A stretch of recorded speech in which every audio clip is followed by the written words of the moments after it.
सीईटीच्या दोन्ही अटेम्प्टचे रिझल्ट लागले आहेत, मग पीसीएम असेल पीसीबी असेल, तर आता विद्यार्थ्यांचे प्रश्न सुरू झालेले आहेत. मला कमी मार्क्स मिळालेत, ऍडमिशन होईल का? जास्ती मार्क्स आहेत पण सर सीओपी मिळेल का? चांगलं कॉलेज घ्यायचं की ब्रँच घ्यायची? छोट्या शहरातलं तुम्हाला चांगलं कॉलेज घेऊ की मोठ्या शहरात मिळतंय ते घेऊ? असे अनेक प्रश्न आहेत, त्याची सगळ्यांची उत्तर इथं देऊ. आता सगळ्यात महत्वाचा क्वेश्चन काय विद्यार्थ्यांचा, की सर माझे मार्क खूप कमी आलेत, ऍडमिशन मिळणार का?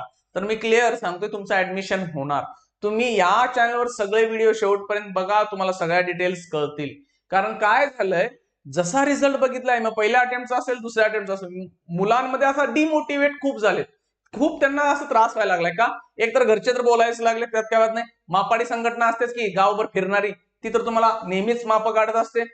कितीही मार्क पडले तर ते समाधानीच नसतात. तुम्हाला किती समजा 99% जरी पडले असते तर ते काय म्हणणार माहितीये का, की बाबा ह्याला 100 पडलेले नाहीत. 100 पाडला तर म्हणा जेडब्ल्यू मेन्सला नाहीत, मेन्सला पाडला असता म्हणणार आयआयटी नाही मिळालं ऍडव्हान्स मधून, आयआयटी जरी गेला तर मुंबई मिळालं नाही म्हणणार. त्यामुळे जी मापाडे आहेत ती काढत राहणार माप, टेन्शन घेऊ नका. घरचे बोलतात ठीक आहे, समजून घेऊ आपण, की काही त्यांनी सांगितलं असेल अभ्यास कर वगैरे, तुमच्याकडून झाला नसेल, किंवा काही जणांचे जेन्युअन प्रॉब्लेम असतील, मेडिकल प्रॉब्लेम असतात, रिझल्ट मिळाले ते मार्क आता घेऊया आणि पुढे ऍडमिशन प्रोसेस नक्की ऍडमिशन होणार आहे. असं अजिबात नाहीये की बेस्ट कॉलेज मिळालं तरच तुमचं काहीतरी चांगलं होईल, कधीही तसं होत नाही. आयआयटीचे प्लेसमेंट जरी बघितला ना बाळांनो, ह्या वर्षी बघा अराउंड किती 70 to 75 मॅक्स झालेत, 100 प्लेसमेंट नाहीये. काही काही आयआयटी मध्ये 50, 55, 60% प्लेसमेंट झालेत. मग आयआयटी मध्ये पण न झालेले बरेच आहेत ना. रेग्युलर किरकोळ गावात छोट्या छोट्या शहरांमध्ये चांगले पॅकेजेस मिळालेले विद्यार्थी आहेत आज. म्हणजे असं नाही आहे आज की तुम्ही आयआयटी मध्ये गेला तरच होणार, किंवा आता सीईटी थ्रू आम्ही चाललोय तर व्हीजेटीआय सीओएपी वालचंद मध्ये गेलं तरच का चांगलं होणार, असं अजिबात नाही. हा, त्या कॉलेजमध्ये कंपॅरेटिव्हली कंपन्या जास्ती येतात, पण असं नाही की तुमच्या एक बकवास कॉलेज आहे आणि तिथं काहीच येणार नाही, असं कधीच होत नाही. काही ना काही चान्सेस आहेत. ऑफ कॅम्पस आहेत, 4 वर्ष आपण चांगलं करूया, नक्की होणार. त्यामुळं की तुमचे मार्क्स किती जरी आले तर ऍडमिशन होणार आहे. लोक बोलतात, विचार करू नका. आई वडील बोलतात, पण गॅरंटी देतो 2-3 दिवसांनी तेच तुमच्या ऍडमिशन बद्दल चौकशी करत असणार आहेत आणि करतील पण. आणि तुम्हालाही माहित नसेल की तुमच्या आई वडिलांनी तुमच्यासाठी काय काय प्लॅन करायला लागले. आता मला बऱ्याच पॅरेंट्सचे कॉल येतात की म्हणतात सर आम्ही मुलांशी बोलत नाही आहे, पण आम्ही त्याचं काय करायचं, कुठे ऍडमिशन घ्यायचं ह्याचा विचार करतोय, किंवा येतात खूप मेसेज आणि मला कॉल आहेत.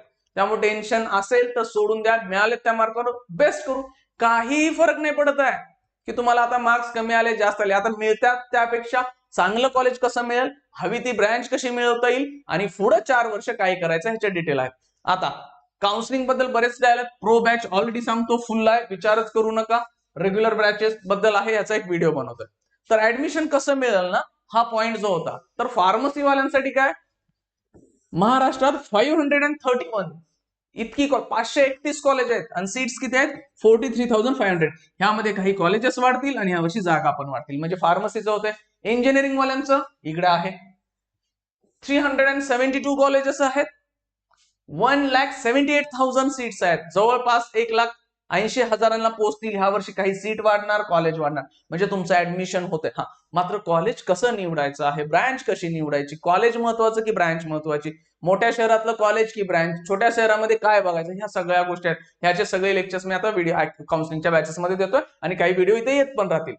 आता पुन्हा डाऊट काय लागलाय माहित आहे का, की सर आमच्यावर स्वतःला विश्वास राहत नाहीये, कारण आमचे जेडब्ल्यू मध्ये काय झालं नाही, काय म्हणतायत सर आमचे सीईटीचे दोन्ही अटेम्प्ट मग इंजिनिअरिंगचे गेले, फार्मसीवाले तर होप्स सोडलेले असतात. तर असं अजिबात नाहीये. गेलेला पिरियड सोडा, 4 वर्ष करा. ऑफ कॅम्पस खूप चांगले पॅकेजेस आहेत. ऑफ कॅम्पस मुलं आज 30-30, 40-40 लाखांचे पॅकेज कमवायला लागलेत. हे काय कमी नाही आहेत. स्वतःच्या जीवावर कॉलेज त्यांना एक काडी मात्र त्यांना मदत करत नाही, आणि ह्या मुलांचं प्लेसमेंट झालं ना, तीच कॉलेज मोठमोठे बोर्ड लावतात. कॉलेज काही मदत करत नाही, फक्त ऍडव्हर्टाईज करतात. कॉलेज बकवास पेक्षा बकवास आहेत आज. 90% कॉलेज ह्यातले जे आहेत ना, हे बिनकामाचे आहेत, हे क्लिअर सांगतो. 50 कॉलेज फार्मसी महाराष्ट्रात तुम्हाला बेस्ट मिळणार नाहीयेत, इकडे 30 पण मिळणार नाहीयेत. पण आता काय, जे मिळते ते घेऊन त्यातनं आपल्याला बेस्ट काय करता येईल हे आपण शोधायचं आहे. त्यामुळे सगळ्या डिटेल्स देतो तुम्हाला, डिटेल आहेत. आता सध्या कट ऑफ पाहिजे, मोबाईल ऍप्लिकेशन मध्ये कट ऑफ आहेत बघा, काहीही टेन्शन घेऊ नका. सगळ्या कट ऑफ दिलेत, व्हिडिओ वगैरे अपलोड होतील. तुम्हाला सगळे अपडेट्स पाहिजे असतील, व्हॉट्सअप चॅनल, टेलिग्राम चॅनल गोएड अकॅडमीचा आहे, तिथं घ्या, तुम्हाला सगळ्या डिटेल मिळणार. आणि एक महत्वाची गोष्ट काय, इथं सगळ्या कट ऑफ दिलेत. काउन्सिलिंग मध्ये चला इंजिनिअरिंग फार्मसी, तिथं तुम्हाला कट ऑफ मिळतील. अजून डेटा अपलोड व्हायचा, ह्या वर्षीची प्रोसेस सुरू आहे, पण मागच्या वर्षीच्या कट ऑफ बघून घ्या की काय लागल्या होत्या. आणि पुन्हा सांगतोय, ऍडमिशन नक्की होणार, टेन्शन घेऊ नका. जी लोक काय म्हणायचंय ते म्हणू देत, तुम्ही तुमच्या म्हणण्यावर ठाम थांबा की मला इंजिनिअरिंग करायचंय किंवा फार्मसी करायचंय आणि मी करणार आहे. वाईट काय होणार नाही रे, बीए बीकॉम करण्यापेक्षा कधीही ते चांगलं आहे. त्यामुळे घरचे बोलतात 1-2 दिवस शांत बसा, देन ऍडमिशन प्रोसेस नंतर सुरू होईल वगैरे, त्याच्याबद्दल डिटेल मी व्हिडिओ बनवतच राहीन. ठीक आहे, थँक्यू आणि बेस्ट ऑफ लक बाळांनो, बेस्ट ऑफ वर्क.